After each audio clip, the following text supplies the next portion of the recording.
How we doing, everyone? Avi Weisfeld, entrepreneurial dentist, coming your way with thoughts for the week. It's pretty amazing.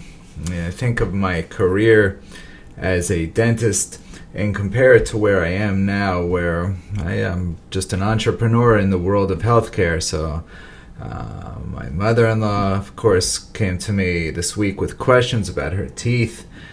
Why am I having sensitivity on this? And, I got this crown done, and shouldn't this be going this? And how could this be happening? And all of these questions. And she said, how come you're not a dentist anymore? I said, want to know why? That's why. Exactly all of that stuff. So it's interesting. The patient interaction, I can certainly miss a lot of them. On the other hand, the hard parts of it, hey, I just put a crown on and it looks perfect and now my tooth is sensitive. What do? Do I just do a root canal on every tooth before I put a crown on it? I can tell you personally, almost every single crown I have, if not every crown I have, has a root canal on it, whether I had it on there beforehand or after. This is just kind of the way it goes. But I start to think about the life that I had as a business person when I was a dentist. It's very simple. This wasn't a hard thing. There are costs involved with dentistry, and there's fees that you get paid, and you make your fees high enough so that way your costs are outweighed by the amount of money that comes in, and you have a successful business. Easy, simple, right? So maybe if your goal is to make, I don't know, $150,000, $200,000 a year straight, this is what you make. You cover your expenses. You live a good enough life. Maybe you start to put away some money for your retirement so you can live on a strict budget at that time, along with your Social Security and Medicare. That's a choice, and it's a choice that dentists make all the time. It's part of being a dentist. And then there's the dental dream, where you think, well, I'm going to hit it big because, the dentist that I grew up with, he drives a Porsche, and so he must be doing well. And then there's that dentist down the block from us who's got that huge house. He's obviously doing well. So then people start to get into, well, how do I get that? And really, that's when extra business planning comes into play, because how is it that one guy can do X, the other guy can do 3X, the other guy can do 10X? And then, by the way, maybe the guy who's doing 10X, his expenses are 10X plus Y, and he's making zero. Who knows any of this? To me, what I found was a business that was very reliant and heavy on me being there doing the actual work.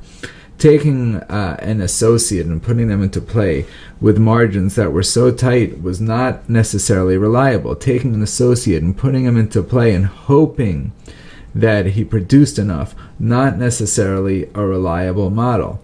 On the other hand, how could I figure out ways where the business could grow without me having to do that, where I could actually think and plan on things and use business skills to help my business grow?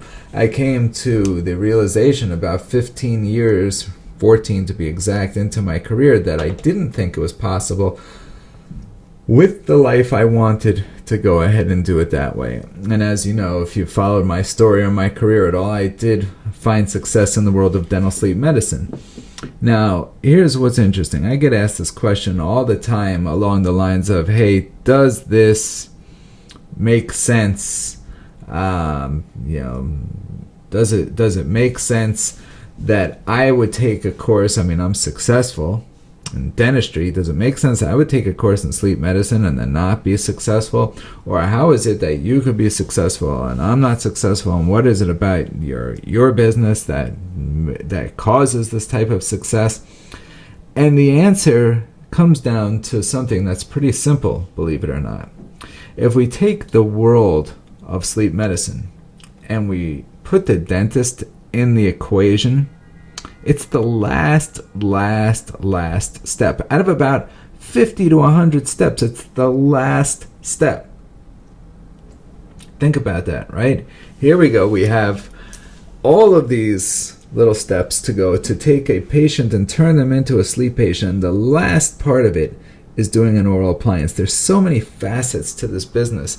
it never ceases to amaze me. And so what we're creating here with International Academy of Sleep, or the whole dental entrepreneurial side, really is this. It's creating and bringing out the entrepreneur that was in every single person when they actually decided to go to dental school way back when.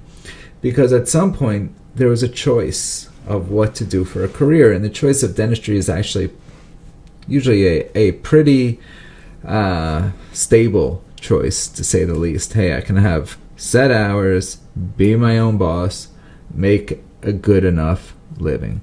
But the key to that being, hey, I want to be my own boss, earn a good living. Not necessarily knowing the complexities that went into the dental business. So then how do you take this and make it something where it's really something special, where you're able to take your business and have it grow? We're able to have it grow regardless of your presence, your physical presence at a location or not. How are you able to take that and make it grow? Maybe separates some people from here to here. And the thing about it, of course, is, hey, being able to adapt on the fly, being able to learn that your ways that you were taught in school are not necessarily the ways, being able to understand that the business of dentistry is very specific to the business of dentistry, and if you take those principles and apply them elsewhere, they probably will not work. Right? And so if you're taking the principles of dentistry and trying to apply them to dental sleep medicine, it doesn't work. Because dental sleep medicine is way more indicative of the actual business world than, say, that of dentistry. Dentistry is just a select thing. And so I got asked the question today, hey, can you show me, a quick video on your process? And the answer is probably not. Hey, I could tell you the following. In order to become a good dentist, you need to be able to bring me into your office, take x-rays, know what all of those healthy tooth structure looks like, know if there's something wrong with the morphology on the x-rays. If there's an infection, you should be able to point it out. If there's gum disease, you should be able to point it out. But in the end, you need to know everything that's going on with these guys, and if something's wrong, you need to be able to fix it. So on the other hand, take dental sleep medicine. You need to be able to understand the business. You need to be able to create patients. You need to make sure you control the entire process. You need to make sure that you have a dentist trained for the very last step, the oral appliance, and then you need to make sure you know how to get paid for all of this. So I could explain a concept to you.